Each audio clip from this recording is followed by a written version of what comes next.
Okay, hello everyone. Today we have Benkhadda, who is a PhD student at the University of Bonn and a member of the DFG Research Training Group, Contemporary-Literature with us. Her dissertation project explores the negotiation of conflicting epistemologies in Native American historical fiction and the role of contemporary political discourses in the representation of the past. And her research interests include Native American literature, postcolonial studies, decolonization, as well as feminist theory. And the floor is yours. Thank you.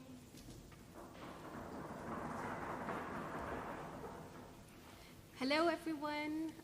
I hope this works all right with the microphone. Great. So before I start, I would like to thank Ece and Christina for inviting me and having me here, and every one of you and the people on their screens for listening. I'm thrilled about the opportunity to present in this lecture series and share my thoughts on Native American cultural memory with you. Quick disclaimer, as you've heard, my dissertation focuses on Native American historical fiction, so I would not say that I'm an expert in cultural memory or life writing. But there's considerable overlap with my dissertation, and I would just ask you to consider this as sort of a work in progress. Great.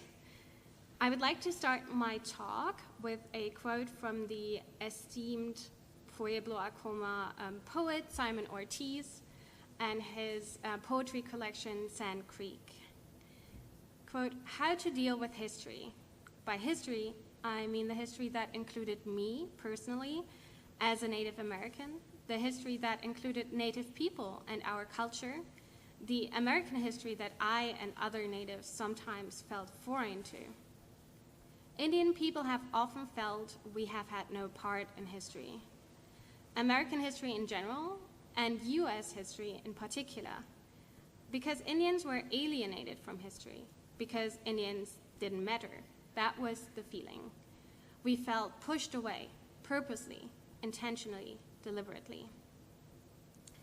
So this quote asked the question, what to do with history when, as René Dietrich points out, the settler colonial culture of memory is built on a regime of, quote, "constructed indigeneity that forms and perpetuates the racialized population of Indians in settler memory as an embodiment of the past that had to be abandoned for a present defined by undisputed U.S. territorial sovereignty."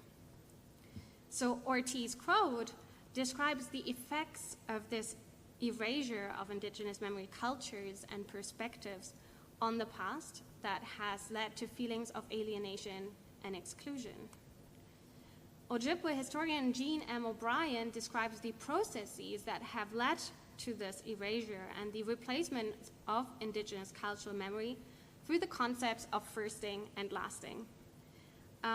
This describes how dominant historical discourses analyze and depict settlers and the history of settlement, and the often violent takeover of native lands is here conceptualized as just property transactions and understood in conjunction with the apparent inevitability of the so-called Indian extinction, which is reflected in statements that declare that the quote-unquote last member of an indigenous tribe has died, while at the same time, settlers are depicted as the first inhabitants of the land in multiple ways, as the first to bring civilization, quote-unquote, history, and progress. Yes. So following O'Brien, these processes of firsting and lasting create a settler colonial myth grounded in theories of social evolution and the teleological progress of modernity. And this is reflected in the inevitability of the vanishing Indian trope, which is embodied in literary works such as James Fenimore Cooper's The Last of the Mohicans. At the same time, settler colonial histories are used to replace indigenous cultural memory, building on the terra nullius doctrine that depicts Turtle Island as an empty land ready for the European bearers of civilization. In this context, literature becomes an important vehicle for the imaginative expression and continuation of indigenous cultural memory. As Thomas King writes, quote, "What native writers discovered, I believe, was that the North American past was unusable, for it had not only trapped people in a time warp, it also insisted that our past was all we had."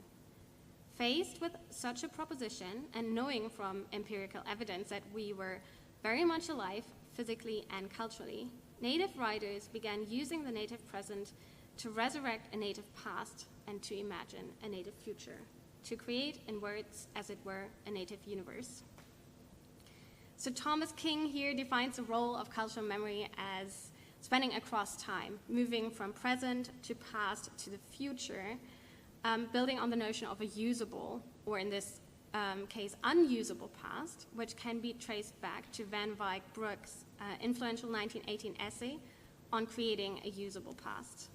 Brooks' article discusses the necessity to create a new American literary history that would be usable to form a national identity.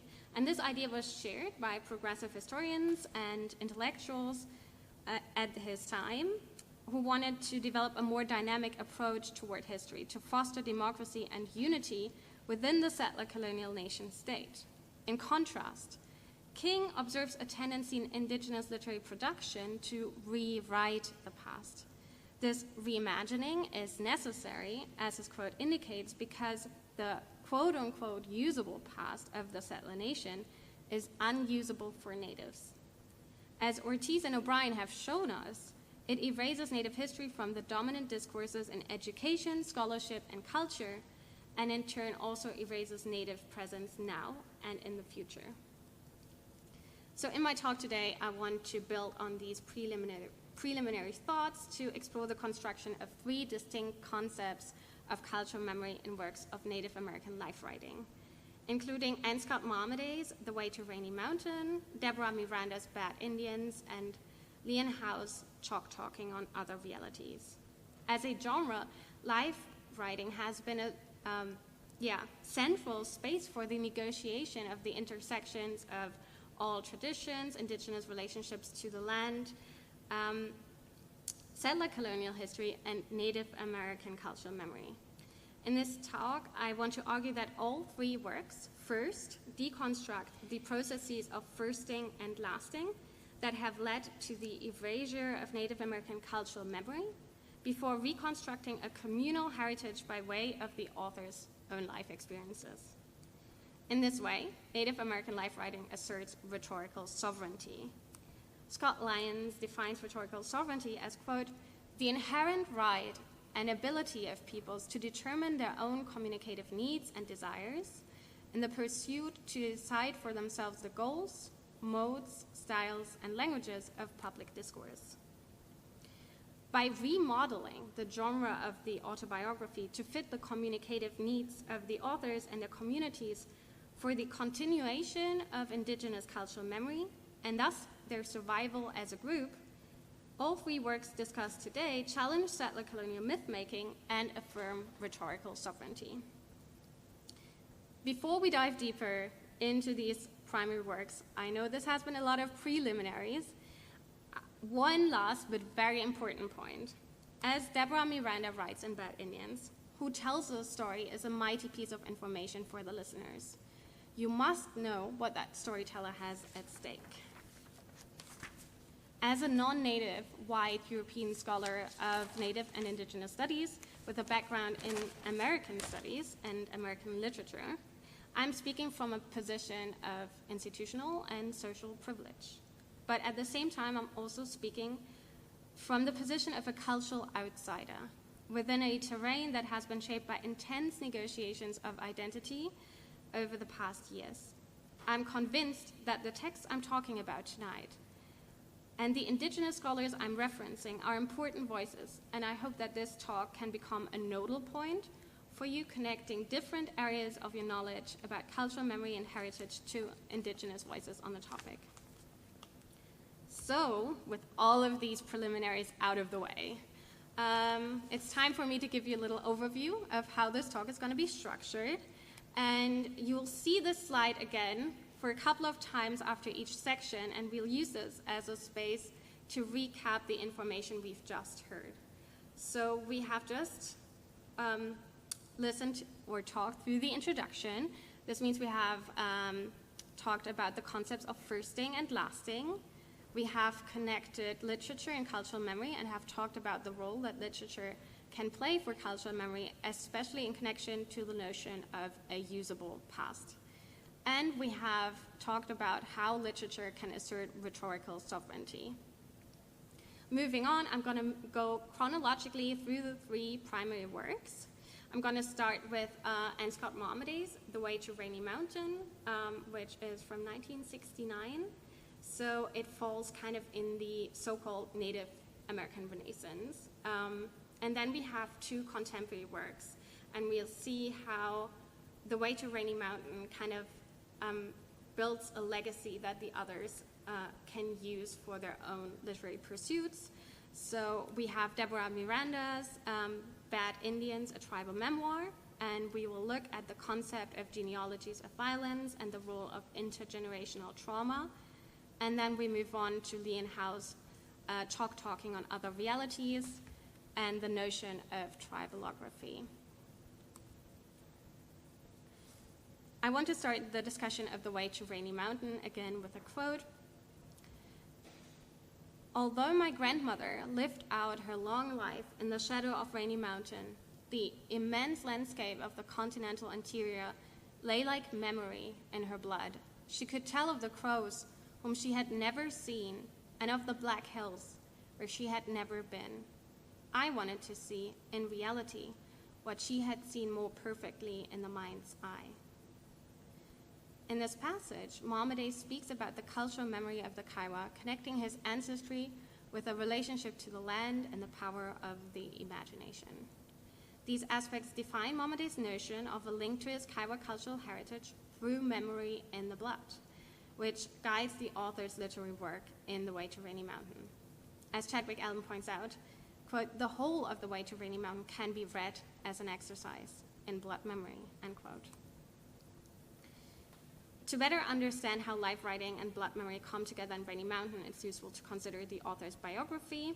So he was born in 1934 in Lawton, Oklahoma, and died just recently this year in Santa Fe, New Mexico.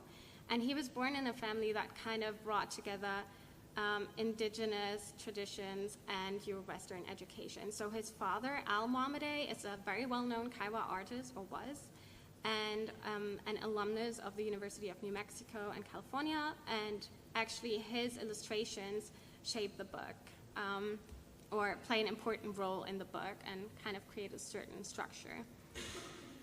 His mother, Natasha Scott, is of Cherokee and European heritage, and she worked as an artist, journalist, and a writer. Mohammadi grew up on different reservations across New Mexico and Arizona while he visited his family in Oklahoma during the summer and learned about Kiowa traditions. He studied at multiple universities and gained a BA in political science from the University of New Mexico in Albuquerque. And then he gained a creative writing scholarship, which allowed him to attend Stanford for a year, where he studied poetry under the supervision of Yves Winters, who became his friend and mentor. In 1963, he received his doctorate from Stanford and joined the faculty of the University of California, Santa Barbara. And then in 1969, he went on as the first Native American author to win the Pulitzer Prize for his novel Breaking Dawn, Housemaid of Dawn. I think I'm already like in the evening section of this day. DB left my brain kind of, well, Housemaid of Dawn, which kind of kick-started the Native American Renaissance. So there was a lot of Native American writing before, but yeah, this is kind of a pivotal moment of gaining the Pulitzer Prize as a Native American author, or winning it. At the same time, his artistic interest in Kiowa history was triggered by two decisive events in his personal life. His visit to one of the most sacred items of Kiowa culture, the Tai Me bundle, and the death of his grandmother, Aho. These experiences caused a turning point in Mohamed's life, which was based on a spiritual realization. And he describes this in an interview as follows, quote, "I became more keenly aware of myself as someone who walked through time and in whose blood there is something inestimably old and undying." Mohamed's quote here underlines that the beginning of his literary career coincided with an increased consciousness of his responsibility to his ancestors and his role in the continuance of the Kaiwa oral tradition. This responsibility is reflected in Rainy Mountain, which explores Kaiwa history and culture, and it begins with tribal emergence stories. It moves through the migration from the Yellowstone River to the southern plains, goes into detail about the worship of Tai Me and the development into a horse culture before looking at the impact of settler colonialism and the end of the Sundance. So this is kind of like the broad scope in, one second. I forgot this in this very small book. So I know the camera isn't focused on me when I walk over there, but I would like to pass this around. These are like the 3 books I'm talking about today.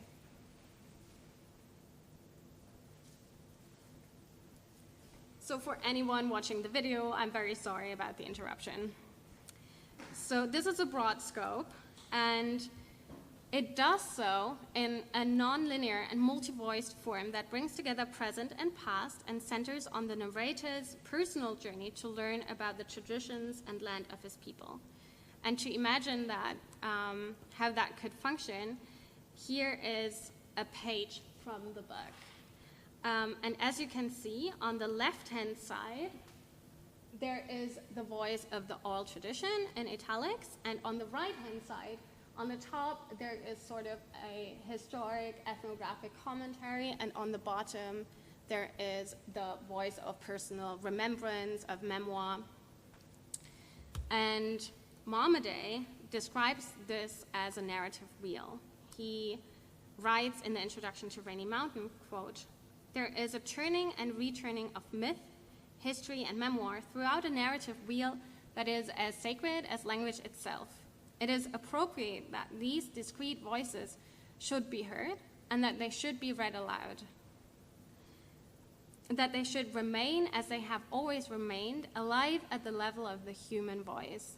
At that level, their being is whole and essential. In the beginning, there was the word, and it was spoken." So this quote kind of highlights how Mohammed seeks to accommodate the oral tradition within the form of a written autobiography. According to Mohammed, the historical and personal voices or commentaries function in 3 main ways.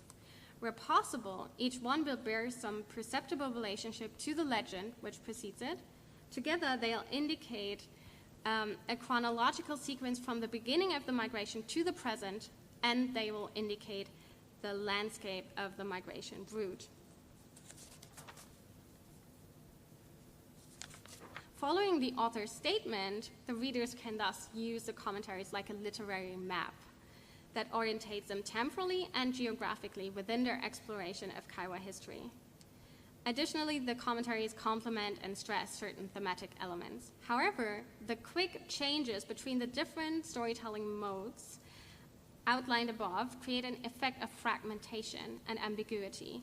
The readers are left to connect the narrative threads themselves, and in the process, history is defamiliarized.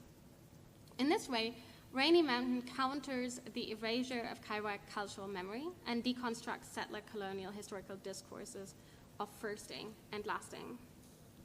So if we look more closely at this previous slide, we can see how this narrative wheel is used as literary form to express the concept of blood memory. So in chapter 10, Rainy Mountain brings together a story from the Kaiwa oral tradition about how Tai Me has come to the tribe in a time of need, with an ethnographic explanation taken from James Mooney's Calendar History of the Kaiwa Indians. This passage details the use of a Tai Me figure in the Sundance. And then the last voice, the voice of memoir, speaks about Mohammed's memory of seeing the Tai Me bundles. All 3 testify to the significance of Taimei for the Kaiwa, but on different levels, on the levels of community, spiritual practice, and personal experience, and that across time. The first passage connects Kaiwa spirituality to, and this is connected to the land. So all passages kind of refer to the land in, and connect spirituality and geography. So the first passage connects Kaiwa spirituality to a great canyon. The second passage contains numerous references to spiritual practices that involve a relationship to the land and its other than human inhabitants, including feathers, ermine skin, the sun and the moon, as well as the campground itself. The last passage also includes a ceremonial tree that anchors the reverence for Taimei in the relationship to the land. Building on this close reading, it comes as no surprise that Chadwick Allen's explanation of blood memory highlights, among other things, the land. Quote, "The trope blood memory appears in all of Mohammad's significant works to date. His explicit references to blood memory form an unfolding and self-reflexive discourse on the complex potential meanings of contemporary American Indian identities based in indigenous memory.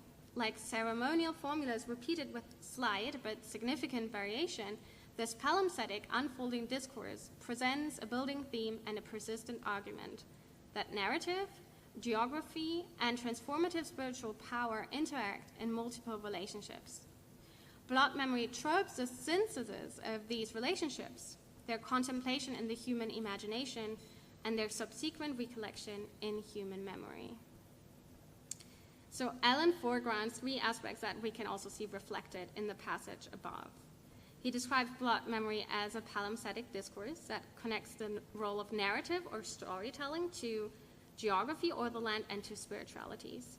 And these connections then are actualized in relationships, including the relationship of Mohammed to his grandmother Aho, which, as we have seen, had a significant impact on his idea for writing this book. Following Allen, we can see blood memory as a synthesis of these interrelated relationships to the ancestors, to the land, and to Kaiwa spirituality. And these are passed on through storytelling, imagination, and memory. The concept of cultural memory developed in Rainy Mountain thus moves away from an object-oriented, museal form of cultural memory and heritage, and toward a dynamic form of cultural memory that has to be lived and experienced through these various interlinking relationships. But as you might have noticed, so far I have mostly focused on the memory part of blood memory and not really talked about blood. For most of you who have read Allen's paper in preparation for today will know we have to understand Mohammed's reference to blood in the context of the discourses surrounding native blood quantum laws during the allotment era, which contributed to the large-scale alienation of indigenous lands. Blood quantum laws thus constituted a biopolitical attack on both tribal sovereignty and individual native identities. In a reversal of the one-drop rule, federal Indian law required natives to prove their indigenous ancestry, which affected many Native Americans with a mixed lineage or a history of adoption or ancestors who just didn't enter the names on the tribal rolls during allotment. Indigenous identities, therefore, became tied to settler colonial forms of documentation and surveillance that also contributed to the erasure of native cultural memory by destroying the very relationships that make up the core of it. By insisting on an imaginative form of cultural memory that is rooted in blood as a connection to family, ancestors, the land, and spirituality, Mohammed thus reclaims the discourse surrounding blood, quantum laws, and indigenous identity. He does so by adapting the form of the autobiography to fit his communicative needs, and in this way asserts rhetorical sovereignty. Yes. So we have finished the first primary work section. We're back to the overview slide. And I have three aspects for you that I would like you to remember. So the first one concerns the poetics of Mohammed's works and his notion of a narrative wheel. So on the top, we have the point of the narrative wheel, which kind of refers to the aesthetics. And then we have the notion of blood memory as a form of cultural memory that functions as an embodied connection with land, ancestors, and spirituality. The third point is that this notion of blood memory counters discourses about blood quantum and how the politics of Mohammed's work function in this discourse. Great. So now we're moving on to Deborah Miranda's Bad Indians. And as scholars have pointed out, the legacy of Ansgar Mohammed's literary work of preserving the Kiowa cultural memory lives on in the innovative forms of autobiography of contemporary indigenous authors. One of them is Deborah Miranda, who builds on the aesthetics of Rainy Mountain by interweaving different sources that bring together personal and tribal history in a dialogue that engages with the historical archive of so-called Mission Indians in California. Again, we want to look briefly at her biography. So Deborah Miranda was born in 1961 in Los Angeles, California, to Alfred Edward Robles Miranda, who was of Esalen and Chumash descent, and Machel Eleanor Yeoman Miranda, who was of French and Jewish ancestry. And if you look closely on the right side of the slide, there's a scan of a page from Bad Indians of an old black and white photo that shows on the one side Miranda's mother, and on the other side, Miranda's father. And on top of it, you can see text that you will probably not be able to read right now, but it kind of goes into the intergenerational trauma and cultural memory of both of her parents. And the way this is layered over the bodies of her parents already indicates this connection between cultural memory on the one side and the body on the other. Yeah, so back to Miranda's biography. She's a writer, poet, and professor of English at Washington University. Yes, I think that's all. So talking about Bad Indians, here Miranda intertwines tribal and personal history and explores her indigenous identity and how the cultural memory of her people is shaped by quote-unquote genealogies of violence that were caused by colonization. As Dietrich points out, like Mohammed's blood memory, cultural memory is tied to the body in Bad Indians.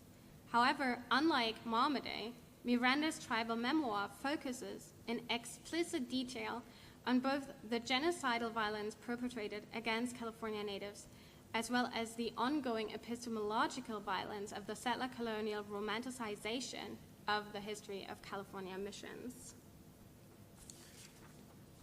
The book is divided into 4 main parts, so you can see that here, beginning with the missionization, moving over to post-secularization, and then in the 19th century, and then the beginning of the 20th century, and up to the present, which is marked by Miranda's birthday. So this might give you the idea that this is a very chronological, linear historical narrative. However, this is deceptive.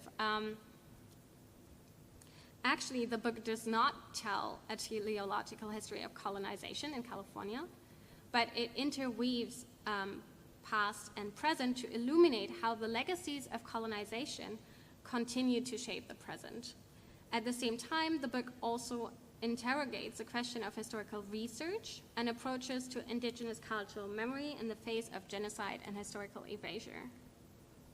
Tellingly, it begins with colonization, focusing on the, to use Gerald Wisner's term, survivance of California natives and their cultural memory, despite and because of the breaks, fissures, and genealogies of violence caused by colonization.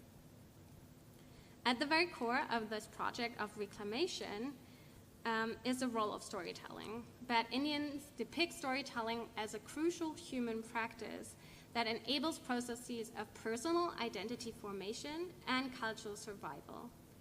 In the introduction, Miranda writes, quote, "Culture is ultimately lost when we stop telling the stories of who we are, where we have been, how we arrived here, what we once knew, what we wish we knew, when we stop our retelling of the past, our imagining of our future, and the long, long task of inventing an identity every single second of our lives. Miranda thus situates her work in the context of both a larger agenda of cultural revitalization as a way of reconnecting with the past that can open up a future imaginary for California natives. At the same time, this quote highlights how Bad Indians forms an integral part of Miranda's personal engagement with her own life experiences and identity. And here I would like to insert a quick comparison or connection to Wdnesdays, The Way to Rainy Mountain again, because we can see here how Miranda builds on the form of autoethnography, which Wdnesdays develops in The Way to Rainy Mountain. So according to Ellen, the trope of blood memory functions in Wdnesdays' work as to mark Wdnesdays' contemporary American Indian identity as authentically indigenous, and also names a process of autoethnography whereby Wdnesdays constructs his American Indian identity as text. Through Wdnesdays' highly charged examples, both the trope and the process have become available to other American Indian writers. So for those of you who are not well versed with Wdnesdays' work, he also has an important essay that is called Man Made of Words. So the textuality of his indigenous identity is an important theme that kind of runs through all of his work, but that we can see explicitly in The Way to Rainy Mountain. So in both Wdnesdays and Miranda, storytelling and identity become inextricably intertwined, as the indigenous identities of the respective authors are constructed through textuality. This form of autoethnography can also function as a form of counter-storytelling, which becomes especially apparent concerning Miranda's engagement with the California Mission Project. So this is a part of the history curriculum in elementary schools in California, requiring fourth graders to create and present a model of an Indian mission. And it perpetuates a settler colonial perspective on history that constructs California cultural heritage on the myth of the peaceful missionization of California natives. Following O'Brien's concepts of bursting and blasting, this in turn leads to the erasure of the continuing survival of California natives and their own memory cultures. In Bad Indians, we can see this reflected in an anecdote that Miranda shares in the introduction. So she's visiting one of the missions and meets a young girl who, together with her mother, is creating a video presentation for her mission project. And when Miranda shares that she's actually the descendant of some of the Ohlone, Costanoan, Assalan people who lived in this mission, and that she had just found the names of her ancestors in the Book of Baptism, the girl is, quote-unquote, shocked into silence.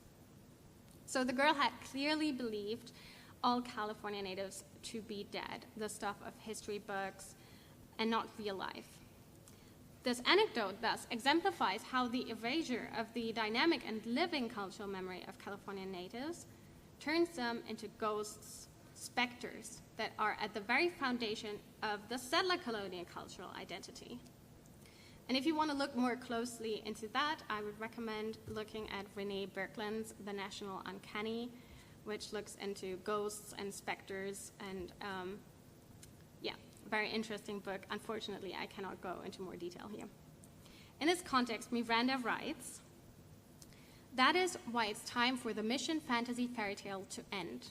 The story has done more damage to California Indians than any conquistador, any priest, any soldado de carrera, any smallpox, measles, or influenza virus. The story has not just killed us. It has taught us how to kill ourselves and kill each other with alcohol, domestic violence, horizontal racism, internalized hatred. The story is a kind of evil, a kind of witchery. We have to put an end to it now." So this passage very strikingly points to the negative impact of historical storytelling, illustrating the erasure of Native histories in California and the ensuing genealogies of violence that shape biographies like Miranda's. In Bad Indians, Miranda uses a scrapbook aesthetic to speak back and counter this form of storytelling.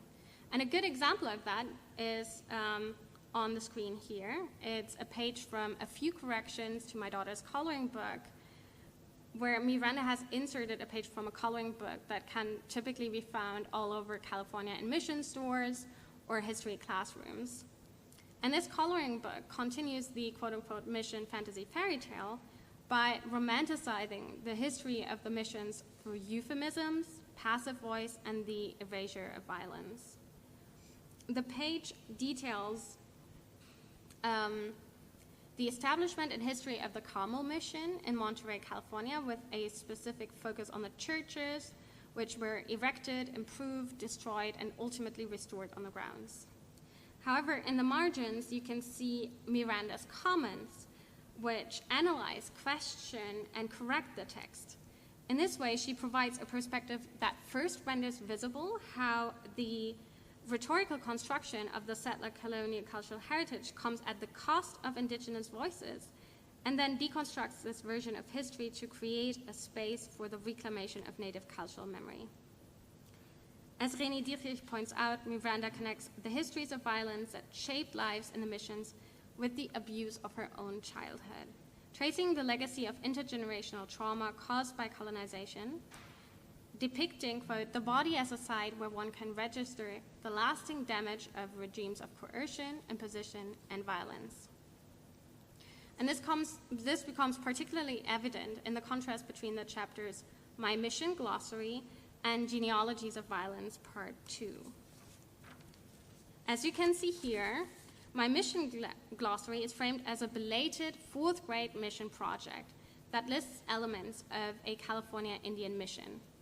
In this chapter, Miranda highlights practices used to punish the mission natives, including flogging, the use of the cat o' nine tails, the korma, and the cudgel. In the Genealogy of Violence, Part 2, Miranda contrasts memories of physical abuse in her childhood home with archive material.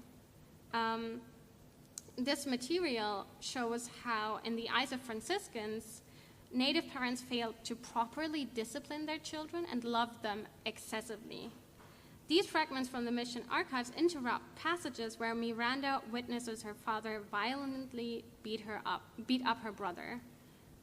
Finally, then, the narrative merges the two temporal planes, so the temporal plane of like the missions and Miranda's childhood. Quote, the arc of my father's arm is following a trajectory I know too well, the arc of leather, sharp edges of cured hide, instrument of punishment coming from 200 years out of the past in a movement so ancient, so much part of our family history that it has touched every single one of us in an unbroken chain, from the first padre or the first soldado at the mission to the first bird back of the first Indian neophyte, heathen, pagan, savage, who displeased or offended the Spanish crown's representative.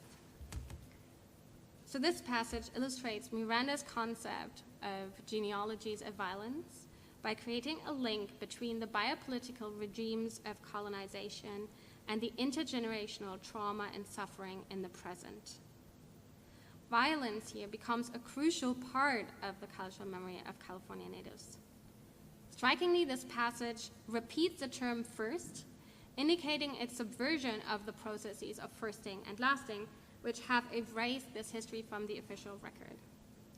And here I want to cite from Dietrich's illuminating reading of this passage. He writes, quote, defying the easy formula of a counter-narrative to colonialism as a number of hardships that have been endured and can now be overcome, or a counter-memory to the official discourse which can help to right the wrongs, Miranda seeks to convey in passages such as these a thinking of indigeneity that has not just suffered under, but is in the present moment inextricably tied to conditions of colonialism, end quote.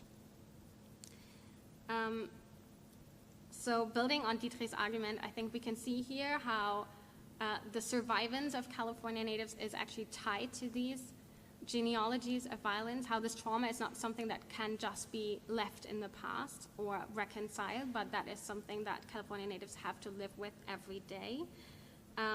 In this way, it shows how Miranda's depiction of cultural memory actually complements Wdnesdays, because while Mohammeda's concept of blood memory provides a counter-discourse to the politics of blood quantum, while also reasserting the connection to the land, the ancestors, and spirituality as a form of cultural memory that continues beyond settler colonial biopolitical regimes, Miranda's focus on intergenerational trauma shows how these regimes and the resulting trauma become part of cultural memory.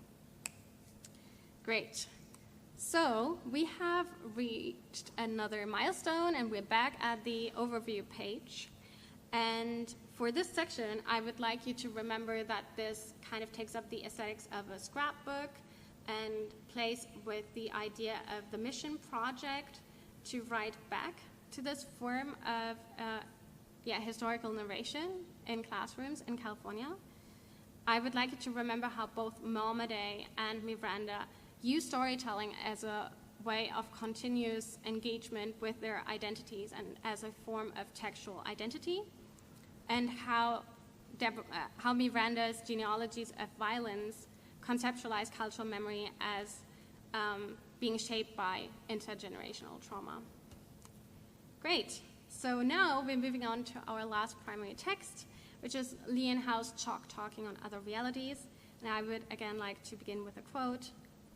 The stories in Chalk Talking on Other Realities are an embodied triballography, meaning I've carried them for decades, maybe for generations. They show not only how one thing leads to another, but that movement across space and time, i.e. travel, transforms us into something more than we were. So this quote is taken from the last chapter of Leon Howe's book. One second. And it points to a third approach to cultural memory.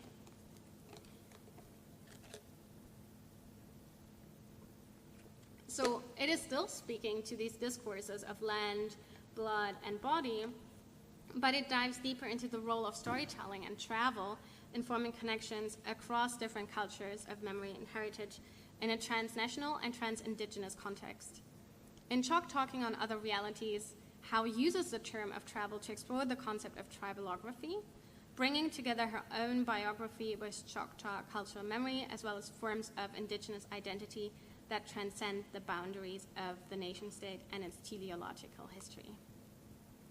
So let's have a quick look at Howe's biography.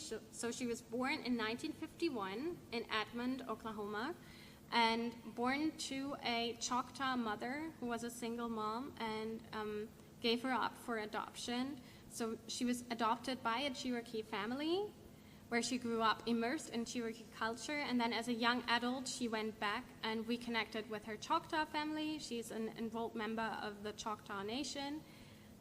She has worked as a journalist and then gained an MFA in creative writing from Vermont College, and this kind of moved her toward more academic and literary work. She is the author of numerous plays, poetry, and prose, and notably historical fiction. Published in 2013, Chalk Talking on Other Realities is a collection of stories that, according to the jacket text, is, quote, 3 parts memoir, 1 part tragedy, 1 part absurdist fiction, and 1 part marvelous realism. And I think this is a very good summary because it points to the generic hybridity of the work. Like Rainy Mountain and Bad Indians, Chalk Talking is formally innovative, bringing together prose, poetry, scholarly writing, travelogue, diary fragment, and screenplay elements. So the book begins with one second, where am I? This is the difficulty of working with 2 media at the same time, but I've got it.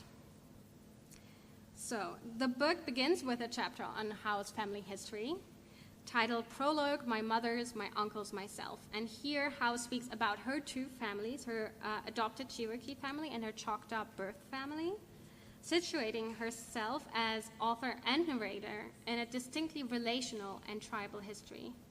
The next chapter, The Story of America, a Triballography, and the last chapter, Embodied Triballography, First Installment, provide a conceptual framework that roots the book in Howe's method of triballography.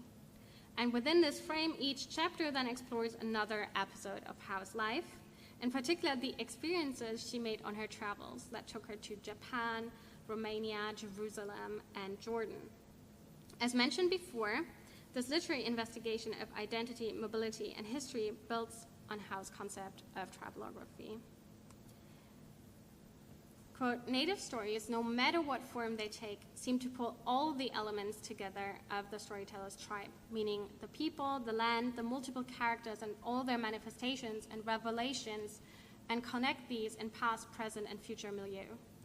I have tried to show that triballography comes from the native propensity for making consensus, for bringing things together, and for symbiotically connecting one thing to another. It is a cultural bias, if you will. So from a formal perspective, this passage exemplifies how it brings together scholarly discourses and storytelling elements in a self-reflexive framing of her narrative. In a similar fashion, triballography brings together communal and personal, biography, history, and ethnography, oral and written. This quote underlines how triballography as an approach to cultural memory foregrounds connection and universality, while insisting on the particularity of tribal heritage. In her essay, Triballography, The Power of Native Stories, Howe defines this term as a rhetorical space, in which narratives have the power to create and transform the world. Both in this earlier essay and in Chalk Talking, Howe provides an example of this power, explaining how the creation story of the Haudenosaunee Confederation influenced the U.S. Constitution. In the story of America, Howe writes, the Constitution, although a kind of nationalist creation story, does not in intent or function imitate Indian governance. Rather, it is my intention to argue that the Haudenosaunee story of the Union created an image so powerful in the minds of the colonists that they believed if savages could unite, they ought to be able to do the same thing.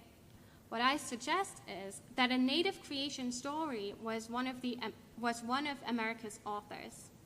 If not acknowledged in the historical credits, American Indians are certainly the ghostwriters for the event, the story of America. So here how strikingly decenters settler colonial perspectives on their own cultural memory, highlighting the agency of native storytelling. In this context, triballography refers to narrative that center indigenous epistemologies, resistance, and cross-cultural connections, integrating all traditions, histories, and experience. Through an engagement with the past that revolves around indigenous communities, triballography can expand native identities in the present. This is linked to a temporality that renders visible, quote, unending connections to past, present, and future, end quote. In the chapter, I fuck up in Japan, sorry for my French. These aspects of triballography become very apparent. So the chapter details Howe's travels to Japan, and she's traveling for the first time. She's supposed to stay in host families in multiple cities, give lectures, and then she's supposed to speak as a native representative at the United Nations Forum on Anti-Discrimination and Human Rights during the 1993 United Nations Year of the World's Indigenous Peoples. So in this context, the chapter negotiates cultural differences and stereotypes. Howe depicts herself as super unprepared for the foreign culture, having difficulty adapting to her surroundings, so that ranges from her problems of using Japanese bathrooms to not knowing Japanese. Through the temporal fluidity of triballography, the chapter mixes these experiences with an exploration of Howe's Cherokee and Choctaw cultural memory. In this way, Howe's clumsy journey through Japanese culture and heritage allows her to resituate her indigenous identity in a transnational context. The chapter jumps back and forth between Howe's personal and communal memories and her experiences in Japan, connecting different temporal layers. This method allows Howe to question how settler colonialism has come to shape her identity. Howe remembers her adopted Cherokee grandmother breaking nearly all of her Japanese china after Pearl Harbor. her 6th grade teacher in Oklahoma telling her that all Native Americans are related to the Japanese because they're all Mongolic races, and her experiences of working at Wall Street during the 1980s when the Japanese appeared as an economic threat and racism against the Japanese population researched. So these connections are triggered in the narrative through the experience of travel. In the story of America, Haus states, quote, "Native stories have always been enormous in scope and in the telling of all creation. Yet in little over a century, our stories have been pressed into the minuscule size of a grain of sand, a stereotype in feathers. So I hope to recomplicate matters with international stories." So the chapter I Fuck Up in Japan has to be understood as an attempt at redefining Native identity through the negotiation of the situatedness of indigenous memory cultures within broader global networks of heritage. To do so, the narrative, however, first has to deconstruct settler colonial processes of firsting and lasting, and how it uses these temporal layering to reflect on the effects of colonization on Native identities. She wonders. Yet the question remains, why did I even consider what I'd been taught about American Indian ancestry? Perhaps I didn't fully realize the mischief of the colonizer's muse. She could make a Cherokee woman break her Japanese China in solidarity with the very nation state that had stolen her homelands. Or tell stories to Native 6th graders that our origins are elsewhere, not in America. So Haus' question here points to how US assimilation strategies have shaped Native identities and cultural memories. It can be read in connection with Glenn Coulthard's reading of Frantz Fanon in Red Skins, White Masks, which investigates the forms and functions of colonial subjectivities, which Coulthard defines following Fanon as the, quote, specific modes of colonial thought, desire, and behavior that implicitly or explicitly commit the colonized to the types of practices and subject positions that are required for their continued domination.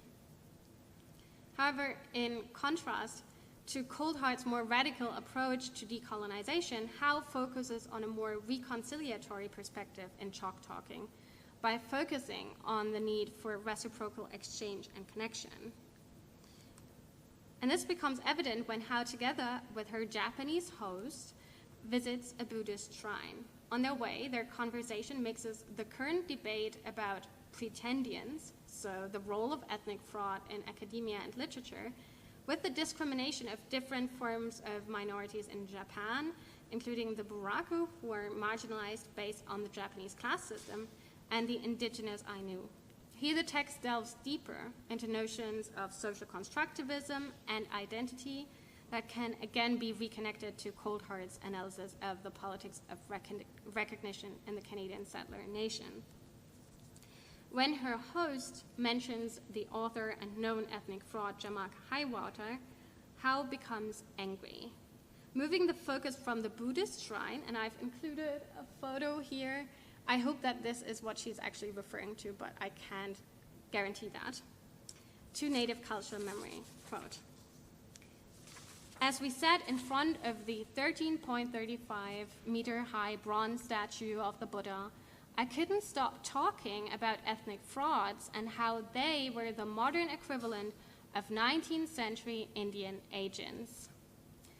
So Howe details how she cannot take in her surroundings and instead begins to lecture her host on Native history.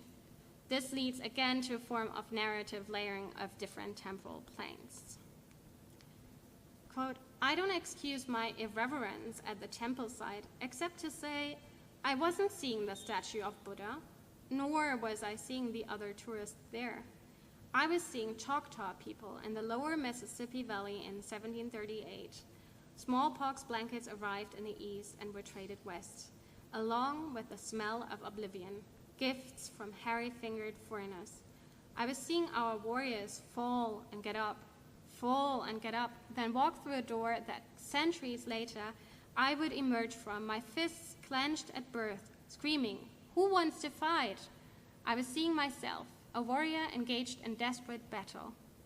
I will not win, enemies on all sides. Then suddenly I awakened in the sunlight, surrounded by lush greenery and hackberry trees, frightened by the raging woman I'd become at the Buddhist shrine.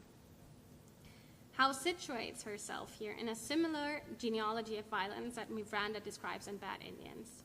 However, Howe also highlights that letting this genealogy of violence determine her reaction to her Japanese host stands in the way of a respectful and reciprocal cultural exchange. In this way, she points out the dangers of positions of victimry vis-à-vis the violence of settler colonialism. She goes on to emphasize the need to recognize the memory cultures of others and questions what determines her cultural memory. Quote, "Memories, whose are they? Is the pain I carry mine or my family's? Does it come through blood ties, stories, or both? If so, we are all carriers. Facing toward the Buddha, I silently asked again, whose memories? Then listen to the weight of knowing." In this way, Howe reconceptualized travel and transcultural exchange as a core aspect of reconnecting with her own cultural memory. In Chalk Talking, she situates her Choctaw identity in a trans-indigenous context to explore how different memory cultures conflict and can be reconciled. So, I know I have been talking for quite some time at this point.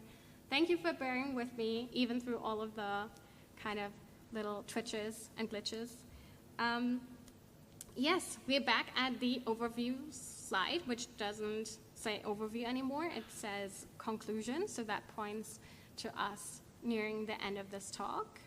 And again, I would like you to remember 3 aspects from this section. The first one being how the story collection in Chalk Talking functions as a triballography, and how that relates to Howe's conceptualization of triballography, and then how the work actually conceptualizes identity or indigenous identities as inherently transnational and trans-indigenous, and depicts cultural memory in this context as a form of relationship that connects people to their own heritage, people to each other within their own communities, and different communities with each other, and how it can lead to clashes as well as connections.